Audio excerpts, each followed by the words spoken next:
Ciao a tutti, bentornati. Nel video di oggi guarderemo insieme l'inizio di una serie italiana, Summertime, e proveremo a guardare insieme quali parole in questa serie sono dei colloquialismi o più uno slang che può essere un po' difficile da capire perché sono parole o modi di dire che non vengono insegnati normalmente e non si imparano a meno che non si senta qualcuno, un madrelingua, un parlante nativo che utilizza queste forme. Di solito ovviamente si imparano se si vive in Italia, se si guardano le serie, i film italiani, altrimenti è difficile impararli. Quindi oggi guarderemo insieme questo primo pezzo, questo inizio di questa serie, Summertime. È una serie uscita da poco, mi sembra intorno ad aprile del 2020, e parla di un gruppo di amici, un gruppo di ragazzi e delle loro avventure durante l'estate. In particolare i principali protagonisti sono Summer, che è questa ragazza che ha il nome dell'estate, che è quando queste storie, queste avventure hanno luogo, e Ale, un altro ragazzo che anche lui è il protagonista principale di queste vicende e durante la serie le storie di questi due personaggi ma anche degli altri ragazzi si intrecciano fra di loro e insomma è la tipica serie per ragazzi, per adolescenti. Però proprio per questo è molto utile dal punto di vista dell'italiano più colloquiale. Lo vedremo un po' a pezzetti, quindi fermerò quando ci saranno delle parole utili di cui parlare. Iniziamo.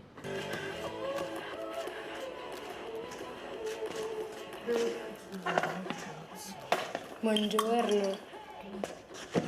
Ok, iniziamo subito. La prima espressione di questa serie è "oh cazzo". Iniziamo subito con il botto. Questa è una parolaccia che in inglese tradurreste semplicemente con un fuck, ma è molto molto usata in italiano. Questa parola viene utilizzata in tutti i modi, in tutti i tipi di frasi, in qualsiasi discorso, viene usata tantissimo dagli italiani e ha proprio lo stesso concetto, gli stessi usi del fuck in inglese, quindi potete usarlo praticamente nello stesso modo. Io personalmente non uso questa parola perché non mi piace il suono, ma ho avuto qualche studente che l'ha utilizzata e mi ha un po' scioccato all'inizio. Mi sono addormentato. Sì. Ok, mi sono addormentato. Mi sono addormentato. Il verbo è addormentarsi, quindi è un verbo riflessivo. To fall asleep. Addormentarsi. Non ho neanche detto a mio padre. Ma non ti preoccupare, ci ho pensato io, l'ho avvisato. Perfetto. Neanche significa not even, quindi non l'ho neanche detto. Not even. Merda, ora penso sicuro che stiamo insieme. Merda è un'altra parolaccia, significa semplicemente shit, quindi non è così grave, così importante come parola, però è comunque una parolaccia, quindi non la direste davanti a dei bambini sicuramente e viene usato in questo modo assolutamente. Oh merda, non ho fatto questo, oh non me ne sono accorto, non mi sono ricordato. Sai che pippa che attacca. Che pippa? Onestamente non si usa dove vivo io una pippa, si usa poco, raramente in questa zona, però fare una pippa a qualcuno significa fare una ramanzina, quindi fare un discorso in cui dici oh non dovevi fare questo perché hai fatto quello, quindi di solito sono i genitori che fanno una pippa o una ramanzina ai figli. E attaccare, una frase che potete sentire nella mia zona è mi ha attaccato una pippa, quindi ha iniziato a parlare e non la smetteva più. Attaccare una pippa. E questo attaccare in questo caso significa iniziare a fare qualcosa, quindi attaccare un discorso, iniziare qualcosa. Ciao Edo. Ciao Blu. Hai dormito qua? Stavamo ripassando, sono collassato sul divano. Collassare significa cadere, è un sinonimo di cadere pesantemente, cadere completamente. In questo caso collassare significa addormentarsi e non svegliarsi più. Collassare dalla stanchezza di solito, o potrebbe essere anche in un contesto di una festa, quindi se hai bevuto tanto puoi dire sono collassato a causa dell'alcol, quindi ho bevuto troppo, ero così stanco, ero distrutto, sono collassato. E perché sei ancora in pigiama? No, oggi non voglio andare a scuola. Non ti senti bene? No, è che fanno la classifica delle più belle della classe, guarda, lascia stare. No. Dai, vai. No, A cambiarti. Sì. non decidi tu. Sì, vai subito. Grazie. Qui l'unica cosa che vorrei far notare è quel dai, forza, dai, andiamo, alzati, come un come on in inglese, e appunto per incitare qualcuno a agire, a fare qualcosa. Dai, andiamo, dai, alzati, dai, iniziamo. Tua madre ricomincia a lavorare oggi? Sì. Allora vuol dire una cosa sola. È ufficialmente iniziata l'estate. Allora, perciò, per questo, allora, therefore, allora inizia l'estate. Se tua mamma ha incominciato a lavorare, significa che inizia l'estate. Già.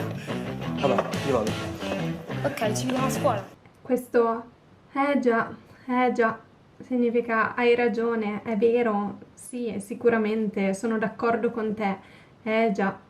Quindi abbiamo questo, già, un po' un sospiro, già, sì, hai ragione, è vero. Silence, please. Keep your eyes on your texts. And please do not cheat. Thank you.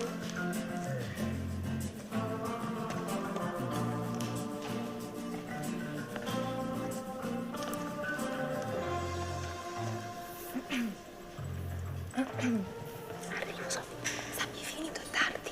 Arrivo, aspetta. Ok, questo arrivo, lei dice arrivo, aspetta, ovviamente non va da nessuna parte, non sta andando da qualche parte, non si sta muovendo, però significa un momento, adesso lo faccio, adesso arrivo da te, faccio quello che vuoi, di cui hai bisogno.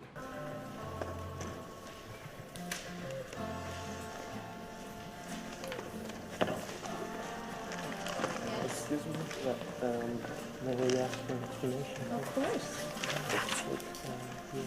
Okay, so the instructions are you tick the correct sentences and correct. Thank you very much. You're welcome.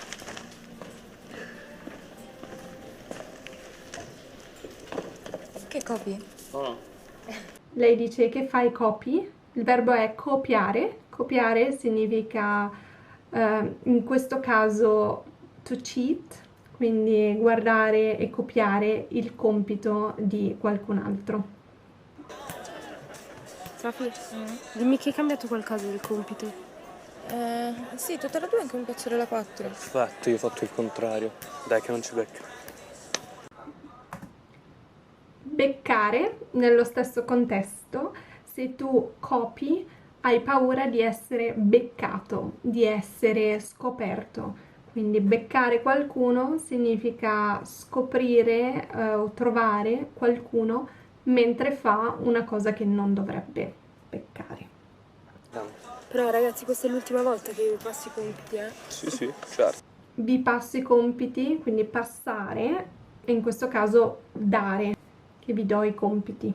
Ma Sammy, tanto la scuola è quasi finita, quella manco li guarderà più i compiti. La scuola tanto è quasi finita. Questo tanto significa comunque, non importa che non vuoi più darci i compiti, che non vuoi più aiutarci e farci copiare, tanto la scuola è quasi finita. Comunque la scuola è quasi finita. Non ti preoccupare, non fare un grande problema di ciò. Tanto comunque non importa. Ce l'ha dato tanto per. L'ha dato tanto per. Questo l'ha dato tanto per significa ha dato il compito, ha fatto questo compito solo per farlo, quindi senza una vera ragione, senza un vero motivo. Tanto per significa solo per farlo, solo per dirlo e si usa in qualsiasi contesto.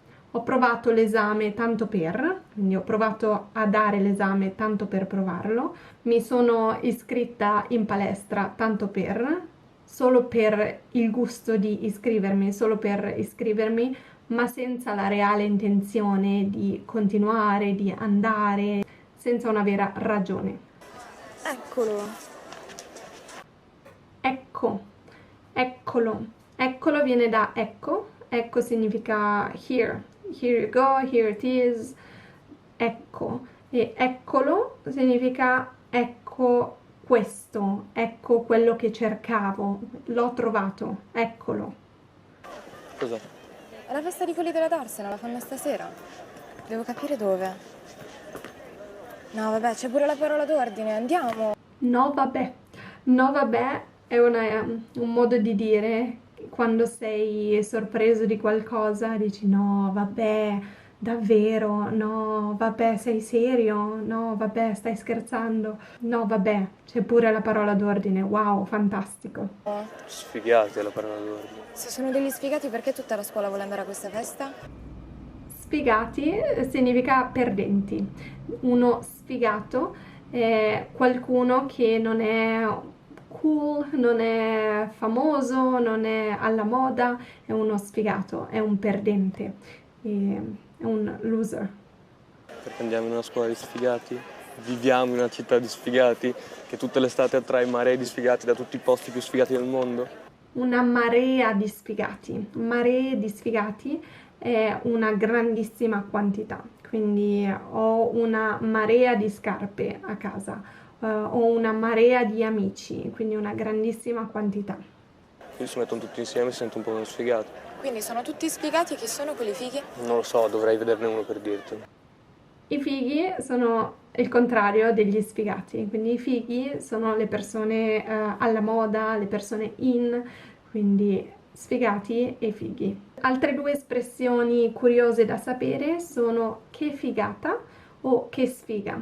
Quindi sfigato, da lì posso prendere la parola che sfiga, che sfortuna, che sfiga, non ho passato l'esame, che sfortuna, oppure che figata, che cosa bella, che cosa fantastica. Questa festa è una figata, che figata questa festa, quindi che cosa fantastica. Comunque qui non c'è nessuna possibilità di incontrare un non sfigato. E allora noi chi siamo? Noi non siamo niente. È ancora presto per capirlo, no? E comunque almeno noi lo sappiamo. Edo, non ci ho capito nulla. Tu almeno ci vieni? Tu almeno, quindi at least, almeno tu ci vieni? Tu almeno ci vieni?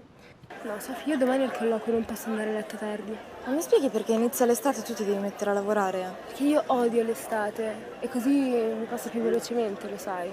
Mi passa più velocemente, significa il tempo passa più velocemente, l'estate passa più velocemente. Questo mi serve a rinforzare, quindi a me il tempo, a me l'estate passa più veloce, mi passa.